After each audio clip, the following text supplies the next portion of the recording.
नमस्कार मंडळी. हे पहा, आमची आजी म्हणजे आमच्या सासूबाई काव्याची पणजी, काव्याच्या मम्मीची आजी. ह्या ओट्यावरती आपल्या जेवण झालं काठी घेऊन आपल्या फिरत होत्या, व्यायाम करत होत्या दारात. पण त्या काव्यानी आणि कार्तिकनी एकदम त्यांना वेड्यात म्हणजे चेष्टा करून करून म्हातारी चिडली.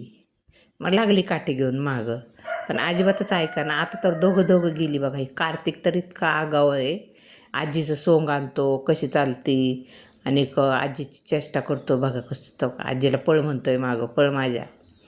आजी म्हणजे पणजी आहे आणि ते बघा पळ म्हणतो मागं. आणि काव्या तर सारखी जाऊन त्यांना डवसती आणि मग त्या काठी घेऊन धावतात. मग मारल्यावर रडत बसती.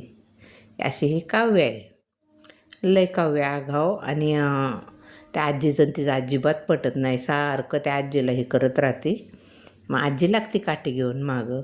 काल पण लागली होती आजी चांगली काठी घेऊन मागं. टाकल्या 2 काठ्या. पण आता बघा